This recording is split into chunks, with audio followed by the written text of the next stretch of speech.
There he is. Thanks for coming, Trevor. Thanks for coming, Shane. It's been too long. It's been a little while, hasn't it? Okay, is everyone good? Okay. Today's national accounts for the June quarter show that our economy is barely growing. Growth in the June quarter was 0.2% and just 1% through the year. This is consistent with the market's expectation for growth in our economy. This is the weakest growth since 2020. This is the inevitable consequence of global economic uncertainty, persistent but moderating inflation and higher interest rates. What we're seeing here is weakness in the households part of the economy and private investment being offset by the contribution coming from exports and public final demand. The main story in these figures is consumption. Consumption went backwards and discretionary spending fell substantially. And to get your head around that, in through the year terms, we saw around the same growth in the year as we usually see in a single quarter when it comes to consumption.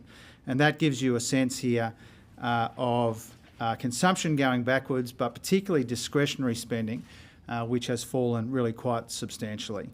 The other key takeouts that you would have seen in the data, real household incomes grew, services exports made a very useful contribution, dwellings and new business investment were flat, and productivity continues to be a challenge in our economy and has been for some decades.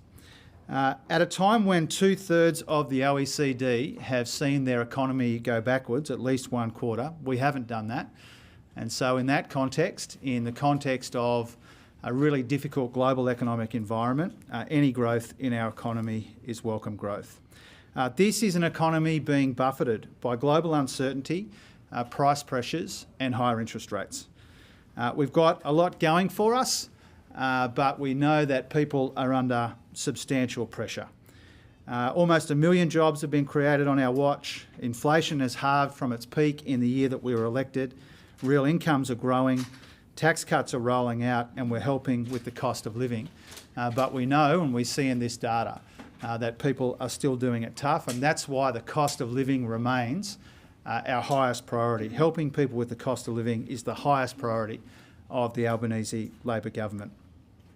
Now, without government spending growth, there'd be no growth in the economy at all. And the main contributors to that are health spending. Public final demand growth in annualised average growth terms is still lower at 3.3% than the 4.7% we saw under our predecessors, but it's making a really vital contribution here. Let me make that clear again. Without government spending, without growth in government spending, there'd be no growth in our economy at all. That is primarily health spending. Public final demand growth is still lower than what we saw under our predecessors, but it's making a useful contribution when it comes to the June quarter. Now, this justifies the way that we've managed the economy responsibly. Fighting inflation as our primary concern, but doing that without slashing and burning in a budget which is in a budget and in an economy which is already weak, and when people are already doing it tough. This vindicates the approach that we took in the budget, and it frankly torpedoes a lot of the free advice that we got at budget time to cut harder and harsher. That would have been a recipe for a much weaker economy. We know that from the June quarter data that you have before you now.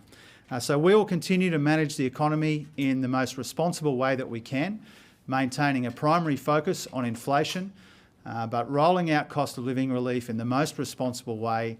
We've delivered 2 surpluses already, and we're making sure that as we fight inflation, we do that in a way that doesn't smash people or weaken an economy which is already very soft and subdued. These figures today are soft and subdued. They are what we expected and what the market expected.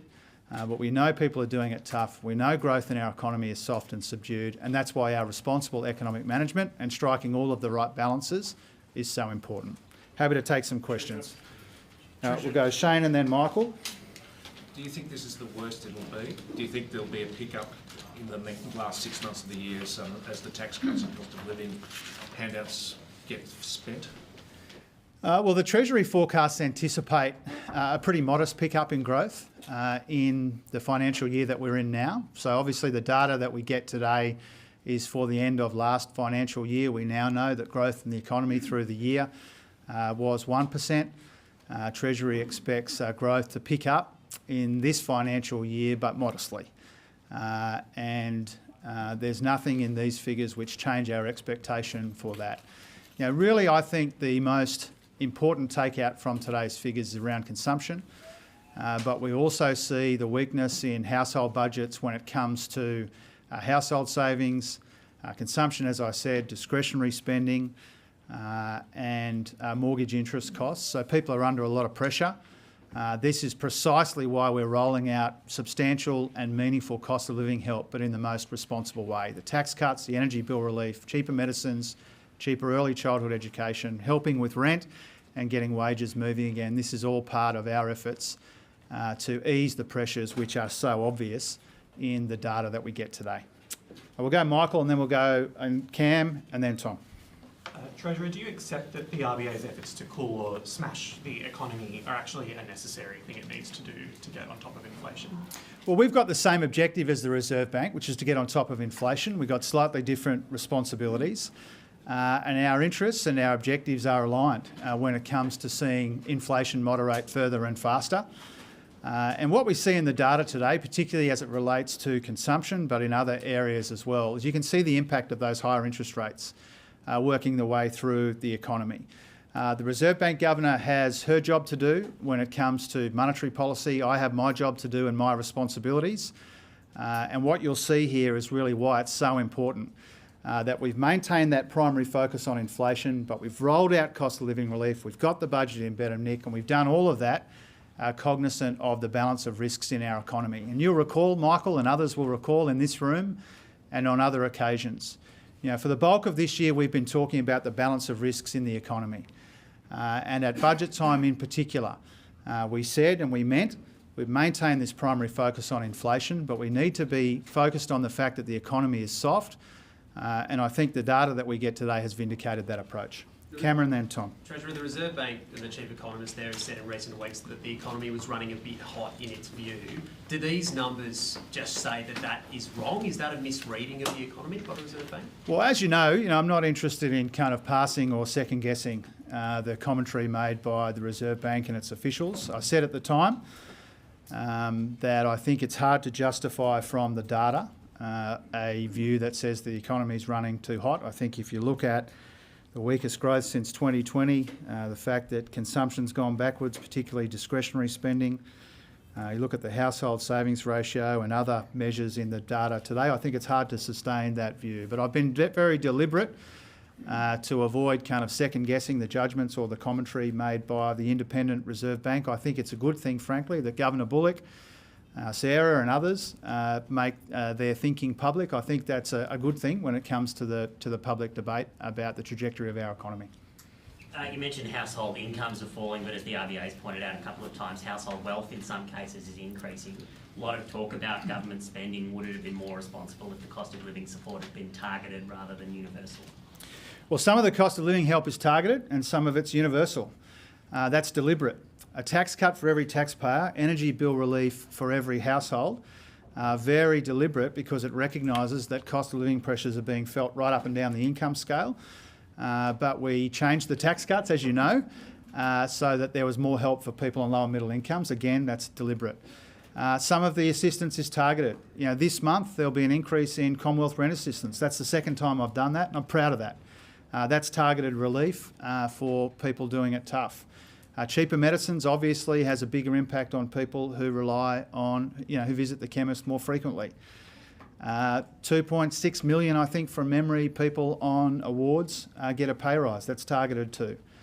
So a deliberate combination, I think the right combination of cost of living help, some of it targeted, some of it broad, which recognises, as we see again today, that cost of living pressures are still acute. They would be worse without the cost of living help that we're rolling out in a substantial and meaningful, deliberately broad and deliberately targeted way, and in a responsible way. We'll go Ben and then Ron, and then we'll go back.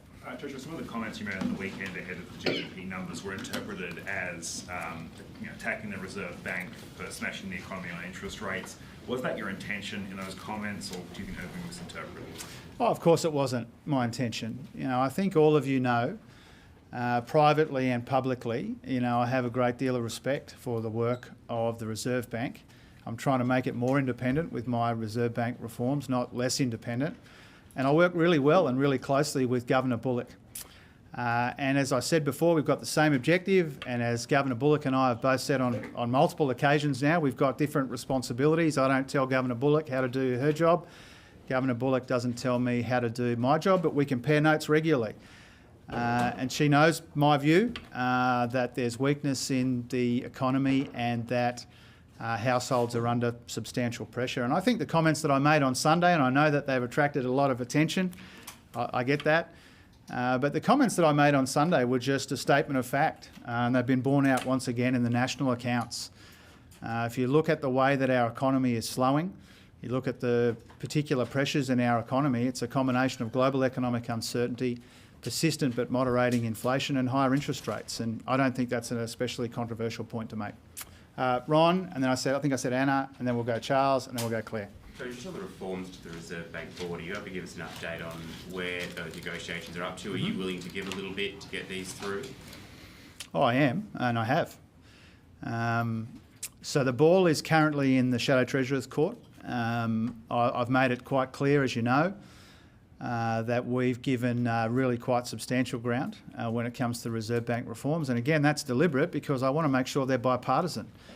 I think these are really important reforms. And all of my efforts for some time, and some of you have been covering this for years, all of my efforts have been trying to reach a bipartisan consensus. Angus Taylor, to his credit, has raised with me privately and also indicated publicly there are about half a dozen issues where he's got either a different view to the RBA review or a different view to what we proposed, or where there's been a line ball 50-50 call where he's got a preference. And on every single one of those, I've accommodated his preference. There hasn't been anything that he has raised where I haven't tried to accommodate his view. And that's because I want to land it. I'd like to legislate it this year. I'd like it to start at the start of next year. I'd like it not to be part of an election campaign. And I'd like it to be an agreement between the two major governing parties in the Senate. Anna. Treasurer, living standards have fallen for the last 18 months while you've been in government. So how much responsibility do you take for economic management that has led to this outcome? Yeah, I take responsibility for the government's economic plan, the government's economic management. I've made that clear every single time that I'm asked. And obviously one of the major concerns that we have, that we're dealing with, is the fact that incomes and cost of living pressures have been a big part of the worries that people have around the country. And I take responsibility for rolling out this cost of living relief, delivering these couple of surpluses, trying to balance all the risks in the economy. I take responsibility for my part in the fight against inflation. And one of the government's defining objectives is to make it easier for people to earn more and keep more of what they earn. Wages are moving again more substantially than they were under our predecessors. There's a tax cut for every taxpayer. Those things are important, but we don't pretend that every single challenge in the budget or in the economy, and especially in household budgets, has been addressed. But we are helping, and we're doing that in a substantial, meaningful but responsible way. Charles, then Claire. Treasurer, the slowest yearly growth outside the pandemic since the early 90s, and yet unemployment is at 4.2. What would the economy, the society look like if that unemployment rate rose? Yeah, this question I think goes to really one of the most important motivations we have, which is to get on top of inflation without smashing the labour market. And the unemployment rate has come up from the middle threes to 4.2 over the course of the last 13 months or so. But under this government, almost 1 million new jobs have been created, and that's obviously a very good thing, a source of strength in our economy. It's a record. No government has ever seen the creation of as many jobs as we're seeing under this first-term Albanese Labor government. And I think the labour market is really one of the most important areas that we need to be focused on. You know, what we've shown is we can fight inflation, the economy can continue to grow, albeit weakly. We can keep the labour market in relatively good nick, and we can balance all of the risks that are in the economy, including in the labour market. Treasurer, you said it wasn't your intention to criticise the RBA with your remarks on Sunday, but the comments have been described as ill-advised. We've had economists comparing you as the worst treasurer since Jim Cairns. What's your response to those kinds of criticisms? Well, I'd like to focus on the objective observers, and you know, there will be all sorts of things said and written about treasurers, not just myself, but I like to focus on the objective commentary, the objective economists, because I get real value out of that. You know, I'm not someone that tries to shy away from feedback. I like that some of the issues that we're grappling with today are a big part of the national conversation. That's a good thing. And I've always tried to be upfront. I've always tried to be pretty blunt about our economic challenges. And I see what I said on Sunday night. First of all, it wasn't new. I've been saying the same thing really since June, I think, for some months. But also, I think I owe it to Australians to speak plainly about the challenges that are in our economy. It's one of the reasons I like being here with you, to have this opportunity to try and inform people of how we're seeing the challenges in the economy and, more importantly, what we're doing about it. Now, I just see what I said earlier in the week as a statement of fact. It's been borne out in the figures that we've released today, that we've received today, that the ABS has released today. Interest rates are having an impact on household budgets and slowing the economy. I think that's self-evident and not especially controversial. We'll come over this way, so we'll go all the way from over Dom and then Mark, and then we'll come back through Jacob. Treasurer, GDP per hour worked was down another 0.8% in the June quarter. Is this worrying, and what does it mean for inflation? And just on, as an aside, do you feel like you and some other ministers got thrown under a bus when it came to the census question being reflicked on the Prime Minister's return? Well, in reverse order, absolutely not. I don't feel like that at all. In terms of your question about productivity, I mean, productivity is a long-standing challenge in our economy, and in recent quarters we've seen little tick-ups and little ticks downs, which doesn't change our fundamental view that we've got a productivity problem in our economy, and that's why we've got a big focus on adapting and adopting technology and human capital and the energy transformation. One of the big reasons why GDP per hour worked, why we saw the outcome that you've just referenced in your question, is because of the hours part of the equation, not just the rest of the equation. But you know, we acknowledge, we're up front, we've got a productivity challenge in our economy. That didn't just arrive in May of 2022, it's been long-standing, and it will take us a while to turn around. Mark and then Jacob. Treasurer, just on the question of the balance between anti-inflation and pro-growth policies, I think you said that without government spending there would have been no growth, but isn't it a fact that without government spending we would be in recession, and that's the important factor at the moment? Is this an argument for more government spending for you to look at now a greater emphasis on pro-growth without affecting inflation, if that's possible? Yeah. Well, first of all, I think I've flagged really since the budget, in fact, shortly before the budget, that I thought that the balance of risks in our economy was shifting. And a lot of you, to your credit, wrote that and engaged with that, and I appreciate that.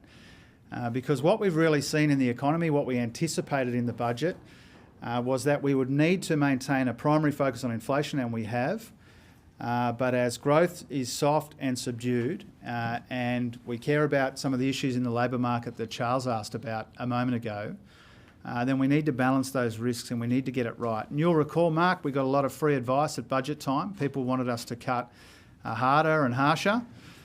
People were putting to me all kinds of ideas, which represented, in my view, a version of kind of scorched earth austerity, slash and burn in the budget. And we now know that would have been diabolical when it comes to growth in our economy. But we need to strike the right balance, and we are. It should never be some kind of free-for-all of public spending, and it's not. You know, I remind you again of those numbers I used before. You know, a lot of this conversation is about public final demand. You know, for us in annualised average growth terms, public final demand is 3.3. It's making an important contribution. It averaged 4.7 under our predecessors, and if you take COVID out, just the period pre-COVID, it was 4.2. So what I'm telling you there and what I'm demonstrating there and what the numbers show is that we've been really responsible, really restrained, but we haven't overdone it. And that we see in the figures today has been a really important, warranted approach that we have taken. You know, we've delivered 2 surpluses. We've found almost $80 billion in savings. We've banked almost all the upward revisions to revenue. These are things which were not a familiar part of budgets before we arrived. And so it's been responsible, it's been restrained, but it's recognised that there's a balance to strike. We're going to go Jacob, Michelle, Jack, and then behind Jack, and then we'll see how we're going, Paul, to come back to you. Charles mentioned the comparison to 1991, which brings to mind a situation that happened back then in the recession. Yeah. Just to slightly mangle your political hero's words, is this the is this the consumer recession that we have to have? Oh, I don't see it in those terms, and I wouldn't describe it in those terms, respectfully. I mean, what we're seeing is that the consumer is under really extreme pressure. We knew that before today, but this has been confirmed today. Consumption going backwards, discretionary spending going down substantially, household savings being really low. These are all the signs of an economy where people are under really substantial pressure, and that's why our cost of living help's so important. Well, just taking up the cost of living argument, you emphasised what's been rolled out, but have you reached the end of the line here, or would you be willing to look at more cost of living measures if the numbers suggest that's needed, and would you take the occasion of the budget review at the end of the year to do that, or a budget early next year pre-election? Yeah, what we try and do is in every budget update, but more substantially in every budget, we try to take the economic conditions into consideration. We try and manage the near-term pressures at the same time as we invest in the future. And what we see in these figures today and what we saw in the budget in May was a budget that was really carefully calibrated for the conditions that we confront, and I think it's been vindicated in the numbers that you have before you now. And so you should expect us to take a similar approach in the MyEFO, but more substantially in the budget next year, because I think one of the reasons why we have broadly got things right, some of these judgments right, is because we've been prepared to consider new initiatives where the economic circumstances warrant that, and where the budget can afford it. And you see that as a pre-election budget? Yeah. Treasurer, general government consumption that's now at a record high. It's at 22.5%. Just following on from Ryle's question, do you expect that to have peaked, or do you expect that level of spending now to be baked in, I guess, in the budget's gone by? Yeah, thanks, Jack. I mean, first of all, in terms of that comparison, that historical comparison, what we need to remember is during COVID, a lot of those payments which were made weren't captured in government consumption or public final demand. I think from memory, JobKeeper and some of the others. So I've seen that, I'm not sure if it was Michael or somebody else has written that fact that you reference in your question. We need to be a little bit careful with that comparison because of what's not captured during COVID and what's captured now. I think the best way to think about it is that annualised average growth figure I gave you before, 3.3 under us, 4.7 under our predecessors. If you want to strip out COVID out of that, then 4.2 before COVID. I said I'd go there, and then we'll come back to Paul if everyone's all right with that. So, Treasurer, how much longer do you think public spending can prop up economic growth? Well, it's not something I'm prepared to preempt. It's made a really important contribution here. And I guess it's a bit similar to Michelle's question a moment ago. You know, we'll make sure that our public spending recognises and reflects the economic conditions. We have shown much more spending restraint than our predecessors by a number of measures. We have turned those 2 big Liberal deficits into 2 big Labor surpluses, and we'll be able to release to you the final budget outcome this month, which shows what we were able to achieve in the last financial year And so you should expect us to continue to show restraint, to continue to be responsible, but to do that in the context of an economy which is quite weak, and especially weak once you take public final demand out of it. I'm going to go to Jade and then to you, Paul. Sorry. Thanks, Treasurer. Today it's been revealed that the federal government is going to fund several priority primary care centres in Victoria following a request from the government there, whose budget is obviously under strain. Mm-hmm. What else is the Victorian government asking that you stump up cash for? Look, I'm not aware of any other specific asks. Obviously, there's a National Cabinet meeting soon, and you know that the priority there is family and domestic violence, and that's as it should be. You know that we're in negotiations with the states and territories on health, on education, the NDIS, on a whole range of issues. And it's not unusual, and I say this respectfully, it's not unusual for state governments to ask federal governments for more money. That's a story as old as federation. And we do what we can to help. You know, we recognise that we represent the people of Victoria just as they do, and we want the best outcomes in the health system and otherwise for them, and we'll keep working closely with them to make sure that that's the case. We might finish up on Paul. Again on the census, could I please ask, who was the decision maker or ultimately responsible for telling the ABS that the government wouldn't be doing the gender and sexuality questions? And secondly, now that the dispute is about whether the gender and intersex characteristics questions are too complicated and too confusing, why not just release those so we can judge those for ourselves?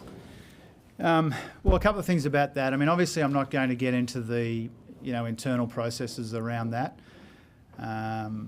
In terms of who takes responsibility, I think we take collective responsibility, and I take my share of the responsibility for the disappointment, frankly, that was felt in parts of our community.